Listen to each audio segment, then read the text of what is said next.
Hi guys, welcome to day 2 of our free baker series. Today we are going over how to melt the chocolate. We have to start by choosing the right container. Right here I have a deli container. A lot of people think that this is not microwave safe, but it actually is. It's made out of PP number 5 plastic. Just look for the triangle with the 5 in the middle just to be safe. Now you can also use glass. Just remember that this heats up way faster. You just have to be extra cautious when melting your chocolate. And I recently switched to silicone cups, which completely changed the game for me. They're super easy to use. They're microwave safe. You can also pour the chocolate if you're making chocolate Oreos. I got this 3-pack on Amazon and it's all 3 different sizes. It's amazing. I'm gonna link it for you guys down below. So these are the 3 options that we're gonna talk about today. You can also melt your chocolate in a double boiler. You just have to be extra cautious because of the water. We can talk about that on another video, but I also want to talk to you guys about your utensil. I used to use a spoon to mix the chocolate, but honestly it was starting to get a little bit painful, especially if you're melting a lot of chocolate. So I switched to a silicone spatula and it is amazing. You can scrape the sides of the bowl perfectly. It mixes the chocolate so well. So I'll also be linking some spatulas down below for you guys. Now to melt the chocolate, I'm going to start with 30-second intervals. Right here I have almond bark in a silicone cup. After the first 30 seconds, you are not going to see much of a difference, but still mix it around. It's going to be a little hard to get to the bottom chocolate, but try to get to it and mix it around a little bit. Now we're going to lower it to 10-second intervals. After the next 10 seconds, you're going to see a little bit of a change, especially in the middle part of the chocolate. If you're using almond bark, make sure that you guys break it apart like you guys see here. And once we mix that around, we're going to do another 10 seconds.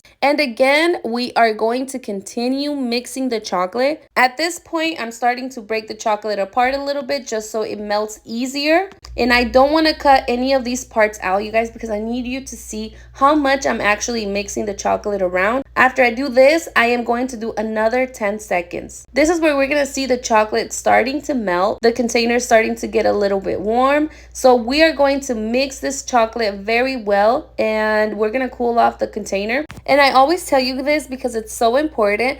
Don't just depend on the microwave to melt the chocolate because you are going to overheat it. Instead, use the heat from the container to continue melting the chocolate. Right here, we are going to give it another 10 seconds. And again, I am not going to cut any of these videos. I am just fast forwarding them.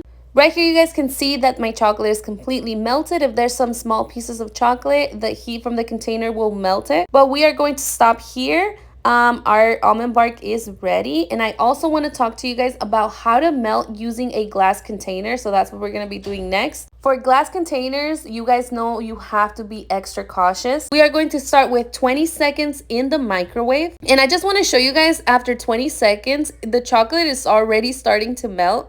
Again, I'm not cutting anything out so you guys can see how much I'm mixing this chocolate around. Even though it's been only 20 seconds, we already see a change. After you mix everything around, we're going to do 5-second intervals.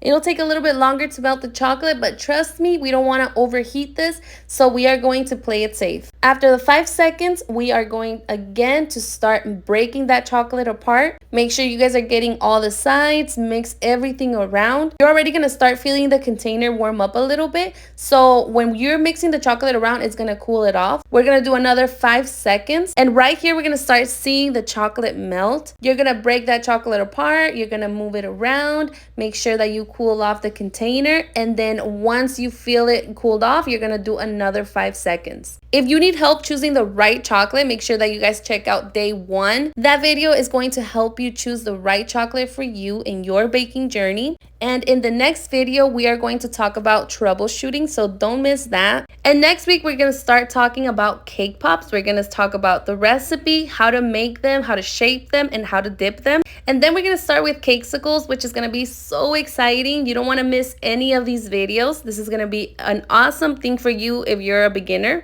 Okay, so right here, I am starting to feel my container cool off. So we're going to do another 5 seconds in the microwave. After those 5 seconds, again, we are going to mix very well. Make sure that you guys get to all those sides. And this is why I love using the spatula, because it gets everything. If there's pieces of chocolate, the heat from the container is going to melt it. If you still have small pieces of chocolate and the containers cool off, you can do another 2 to 5 seconds. And I want to talk to you guys a little bit about the consistencies of these 3 chocolates. we have almond bark, candy melts, and merkins. So for almond bark, it is a little bit runnier. In day one, we talked about how this is a lot sweeter. It's a little bit more artificial. Candy melts is the thickest, again, kind of sweet, artificial. It is more expensive. We talked a little bit about that on day one.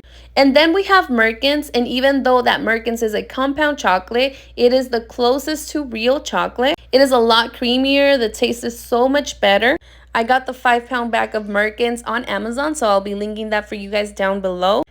And I wanted to dip a strawberry into these 3 chocolates so you guys can see the finish on all of them. And just so you guys know, we will have a part of the series that will include chocolate strawberries, so that's going to be really exciting. Just be patient. We're starting with the basics, which is the chocolate, the cake pops, and then we're going to get to the exciting parts. Right here, I'm dipping the strawberry in the merkins. It's so beautiful, removing all the excess chocolate. But let's talk a little bit about the difference on the finish. I also want to talk about the importance of dipping at the right time. For example, right here, I have almond bark. I dipped it when my chocolate was a little bit warm, and this is almond bark a couple minutes later. As you guys can see, the coverage on the right is a lot better. Right here, you can see the texture of the strawberry, so it's very important that you guys wait the right time. Candy melts, as you guys know, is a lot thicker. It is not as shiny. This is candy melts at the right time. And then this is merkins when the chocolate is warmer. Again, you can see the texture. And then this is merkins at the right temperature, which is 88 to 91 degrees if you want to be specific. And look at the difference between merkins and candy melts. Candy melts is not as shiny. It's a little bit dull. Almond bark does have a shine to it, but not as shiny as merkins, and it does not taste the same. Now, if you want to color chocolate, make sure that you guys are using oil base. You guys know that chocolate and compound chocolate is made of vegetable oil or cocoa butter. So the food coloring needs to be oil based for sure. Right here, I have merkins and Color Mill, which are my 2 favorite brands. We're going to mix this chocolate around very well, and you guys are going to see how beautiful and shiny this combination is. Again, I'll be linking everything that I used down below so you guys can check it out. Just look at how beautiful, how glossy this chocolate is. It's so perfect and it tastes delicious. So right here, I'm going to dip a strawberry just so you guys can see how beautiful this is. But that is all for today's video. I really hope you enjoyed it. Make sure that you guys are not missing any of these series. Turn on the notifications because I am all over the place right now, you guys. I'm trying to organize my videos, so be patient with me as I'm trying to figure out the days for each upload. But I hope these videos are helpful. If you guys have any questions, leave them down below. Don't forget to give me a like and make sure you're subscribed so you don't miss any of these videos. Look at this beautiful strawberry. It is perfect. But that's all for today. I will see you guys next time.